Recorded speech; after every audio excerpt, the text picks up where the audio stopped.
Only did the illness come upon sweet Kitty, no longer young. There's nothing more that can be done. Her lives are up. She's had her fun. Poor Kitty. Tombs and crypts line the edge of this rundown cemetery. The once grand and noble years of neglect have obviously taken their toll on them. Alright, we need more graves. Yeah, what about that one up there?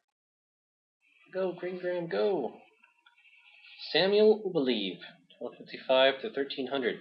This young man sought to be holy, to save himself from being lowly. He joined the hood and wore their cloth, eventually died from professional sloth. Count Bartholomew Scrooge, 1017 to 1101.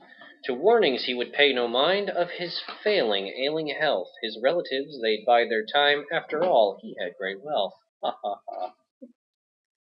Jacob Scarlett, 1354 to 1411. He would not rise from out of bed, not even to soothe his aching head.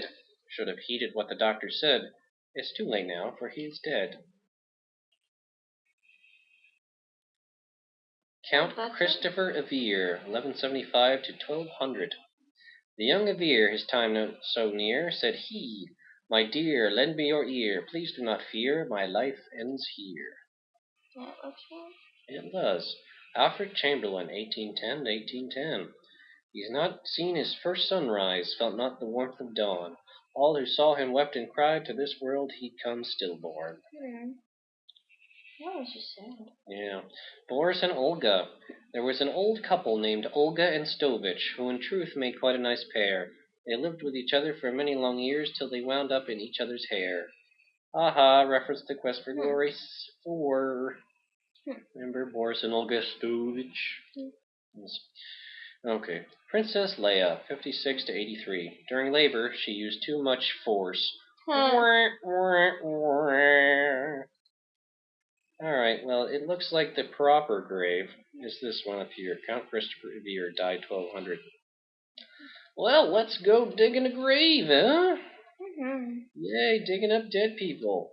What adventure game would be complete without it? Yep, let's just hope there's no zombies. Yep. You'd stop digging when your shovel hits something hard. Like a zombie. Okay. There's an open hole beneath one of the headstones. Well, look at it. Nervously, you reach down, open the coffin, and look inside. What the heck? These bones have been here for so long that most of them have crumbled to dust. There is a tin box here. It contains personal items that belong to the coffin's occupant in life. You search through the belongings of the deceased. According to the headstone, they belong to a Count Christopher Evere. After some tentative searching, you find a parchment. It appears to be the last will and testament of Larman Odnarb, healer. This isn't right. You run your eyes over the parchment. It's dated 1200, the same as the date on the headstone. However, the instructions pertaining to this burial were for Larman to be placed near his family at the church's cemetery. Oh dear. Looks like that's where we need to go. And I think this is probably a good time to save. I'll just replace this one. And show you what happens if you dig up the wrong grave. La la la la. Nothing bad can happen. Ah! You just see some green hands. You become acquainted with your new roommate. You'll both be spending a lot of time together. Waka waka waka. So many ways to die. Hey, let's put our cloak back on. That's because, we don't have it anymore. Aw, that's a shame. We look so badass in our black cloak. Yeah, that's pretty cool. Let's hope our sugar cube is still working. We don't have it anymore. But well, let's hope it's a one-shot thing and now the stuff can't hurt us anymore. Nope, doesn't seem to. Hey, what's up, buddy? Boatman has nothing more to say. Do we have any more? Oh, we do have gold coins still. You've already paid the boatman's fare. Can we get in the boat? Climb back onto the decrepit rowboat, and the shrouded ghoul carries you back across the lake. Sweet. Alright. Later, ghoul man. Alright, this seems like a good place to save. I wonder if we can actually get out the swamp, or if we have to go in the inverse direction from which we originally came. I don't know. What I do know is that this seems like a good time to pause. We'll be right back. Hey, everybody, we're back. Alright. So, let's go. Traveling south. Oh, hey, it automatically puts us outside the swamp. That's nice. Oh, good. Did not look forward to having to do that backwards. Alright, upcoming is a rather interesting segment of the game. And yes, I have played this one before. Melissa hasn't. No. Or rather, Goofy hasn't. Screw it, you know her name. Okay. It doesn't matter. It's not like it's my account. I'm gonna get creepy stalker letters. Mm-hmm. Please no creepy stalker letters. Yeah, none of that. I don't want them either. Yeah. Alright, well this is just something for the metagamer and all of us. Metagame? Us? No. Alright. Apparently, I don't know how they reckon you're supposed to know about this. But apparently you can go back and... Uh-oh. Big bad wolf moved in? Oh no, a wolf is in the bed. He wears a long brown robe, just like the one that monk at the monastery was wearing. You had better get out of here fast.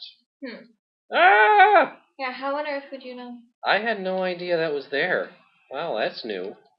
I was actually thinking something like this happening. You get there and, oh, he's not there, but wait, he's still there. Yep, and you have to get out of there before he grabs you.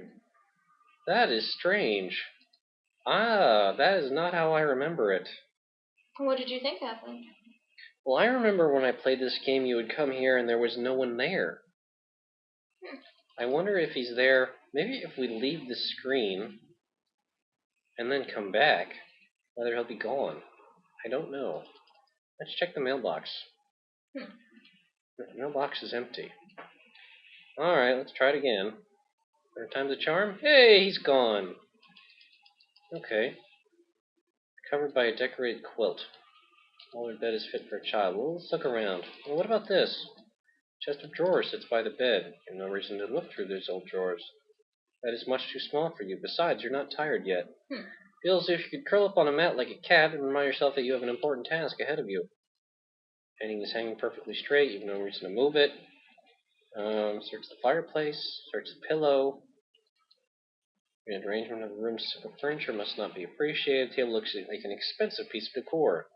Decide not to get your hands all over it. I could have swore there was... Oh, the pillow on the bed. You lift the pillow and look beneath it. To your surprise, you discover a small bottle of ointment.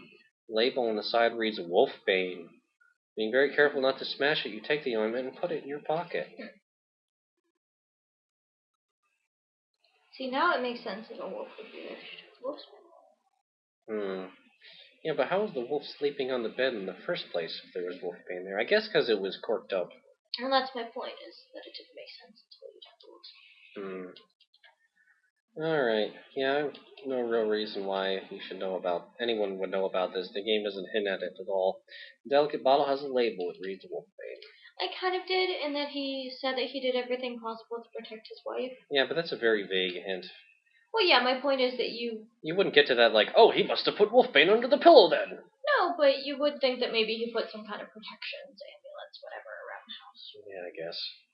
Alright, so this is a good time to save. Churchiness! I would have expected some kind of amulet near the house or something. Yeah, I guess so. Alright, back into the monastery we go. Your heart beats faster and faster as you push on the handle of the church door. It opens and you nervously step inside. Oh, that's different. There are a number of brown robes on the floor, similar to the one worn by the monk you met earlier. Evidently someone stands at the center of the symbol, as you can see some hair on that part of the floor. Okay, so then why was the wolf still wearing the cloak? I don't know. There are 8 candles placed evenly around the symbol on the floor. You do not know of their purpose, but you suspect they weren't used for carols practice. Ho, ho, ho. What's this? The crucifix has been removed from its original place of prominence and now leans at a careless angle against the wall. A large tapestry now adorns the wall behind the altar. The image on the tapestry bears a depiction of some kind of ceremony or ritual. It is somewhat reminiscent of the room you are now standing in. You see a book sitting on the altar. It appears old and worn. You look over the book. It is a journal written by Loloff, head monk of the Church of Kalima. Flipping through it, you see a paragraph with a name you recognize. It is frustrating, as always, dealing with Count Kaldor and his ilk. He is just like his father, perhaps even worse. He insists that Kalima be pushed forward to enlighten the peasantry. Can he not see this darkest path leads us to ruin? How can the people retain their moral goodness if their minds are filled with knowledge of the wider world and all of Sin. Turn a few more pages and choose another interesting-looking paragraph. I am quite so convinced that Caldor is so blinded by his so-called vision for Kalima that he cannot see the folly of his intentions, and yet he is the lord of Kalima.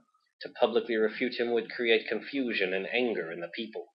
I am a man of patience, the greatest gift his grace has granted me. Perhaps time will settle this young lord's idealism and grant him sense in the process. The journal largely contains many entries of similar types and of daily matters of a monk's life. You are about to replace the journal where you found it, but your eye catches a most peculiar passage. A wonderment was discovered in the forest this night. The spirits of the wild, long thought to be only of legend, appeared to us and saw fit to grant my brother and I the most blessed of gifts. Such power we now have. Our forms can be abandoned in favor of any other, and I am to be their leader, their most powerful. They are bound to me inextricably. The spirits have made promises of greater things to come for us. Oh, it fills me with such longing, the endless possibilities. What will we achieve with our abilities? I am restless. I must leave for a time. The moon is full, and I feel the urge to join my pack as they run. Perhaps we will hunt. Perhaps we will kill. My mind is now clear, and I know the path before us. It is a path that shall lead us to greatness, and it will begin with the destruction of our nemesis. But now I no longer have the patience to write. I must run. I must hunt. I must. The passage ends abruptly. Though there are many pages left to be written on, it is evident that the final passage was written a number of years ago. How strange. You replaced the journal, putting it back where you found it. Well then, they do not seem like the nicest bunch of chaps anymore. I'd say not. This place of worship has changed somewhat since you were here last. Now it appears to be a place of ritual, and that sermons have little to do with anything. Look, candles. Candles burn solemnly in the dead of night. What the hell is that? A stone cherub is positioned near the archway. Creepy. Alright, I'm done being in the creepy land. Alright, now, let's see. We're in the cemetery. This seems like a good place to save churchiness. Alright, Odnarb. Larman Odnarb? I think he was over here, wasn't he? It should have the same date. Larman Odnarb died 1200. Yep, that's the one. And as you can probably guess, if you dig up the wrong grave here, the same kind of thing happens. A zombie gets you. I'm not going to do that again. Dig, dig, dig. Dig up the dead. Stop digging when your shovel hits something hard. Dun, dun, dun.